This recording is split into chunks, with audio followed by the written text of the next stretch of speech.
Steve just had a sighting on the other side of the van, and he's not sure the direction it's traveling.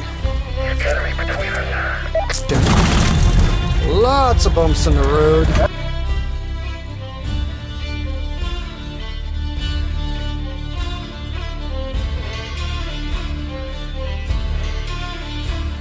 Our two guests from the UK. Good eye, mates. No, it's Australia too.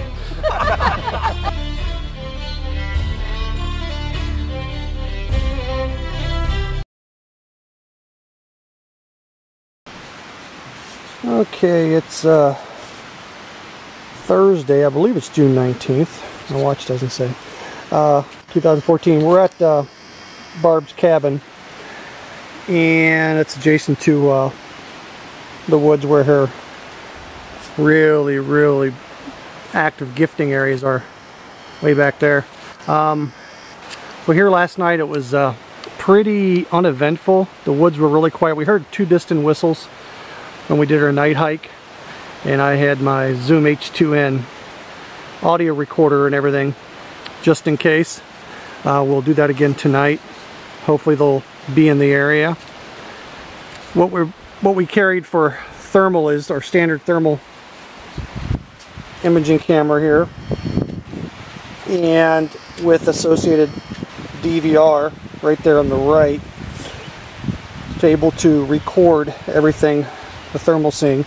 And what we came up with is this little backpack everything is going to be attached to, and that little portable TV also, I have plugged into that the output of the thermal.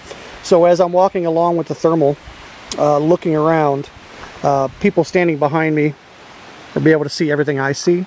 So if we get a contact, then everyone's able to see it. So we're going to go and do that again tonight, and hopefully we'll get some action.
Yeah, June 19th, 2014. It's 5:54 p.m. We're at one of Barb's gifting stump areas. We're testing a prototype tripwire thermal video trap.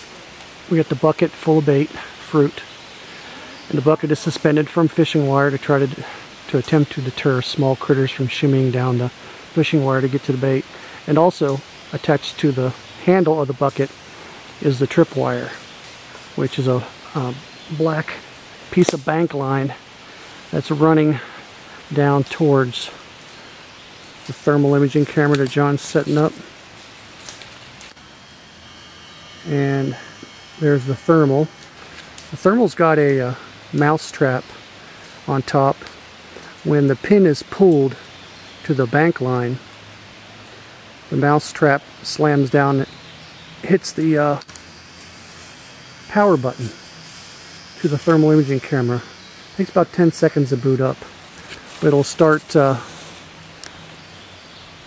in about 10 seconds after it's pulled. We're going to hook that thermal up to a mini DVR.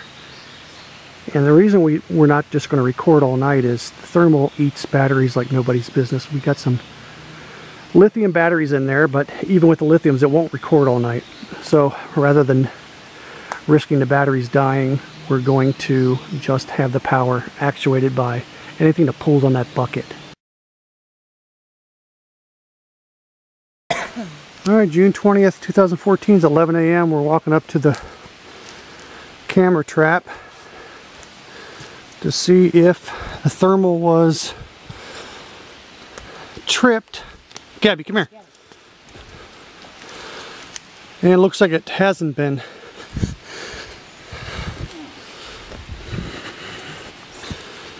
Looks like it has not. Still there. Looks like it hasn't been tripped.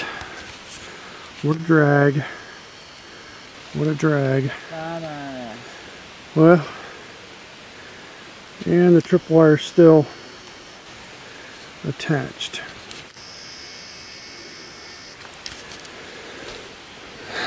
Maybe it's something we would want to leave out for a few days, but I'm not sure it would record that long.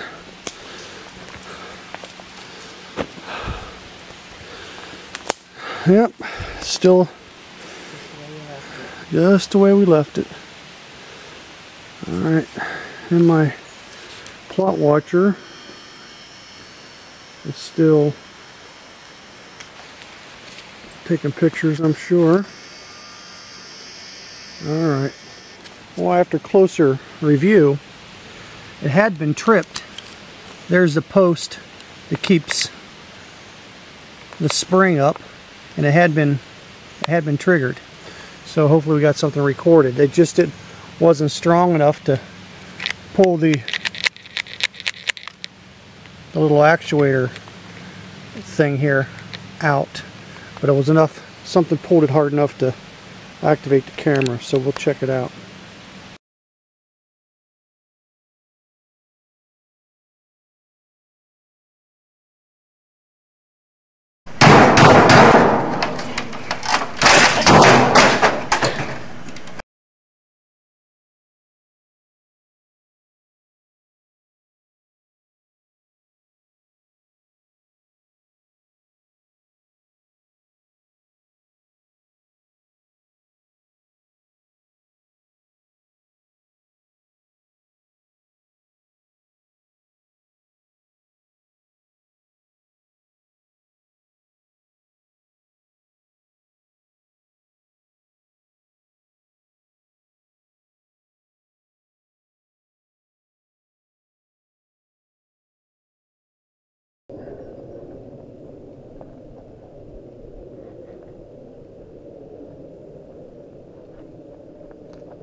Not disturbed at all. Make sure it's still recording. Alright. Here's the setup.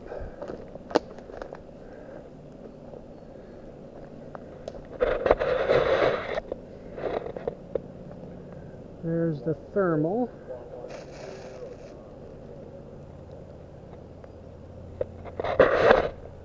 There's the plot watcher watching over the thermal area.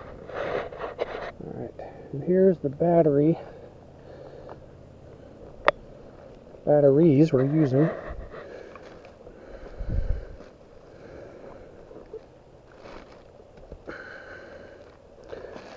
And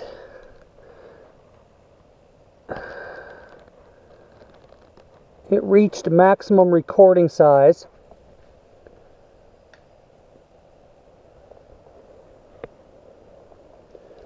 So it took up all 8 gigabytes. Yeah. Which is kind of surprising. Let's see. We're still recording. Yeah. And it still has power.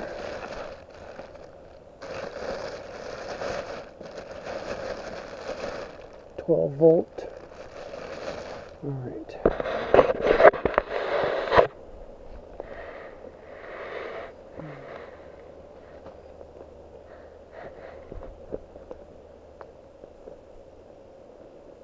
So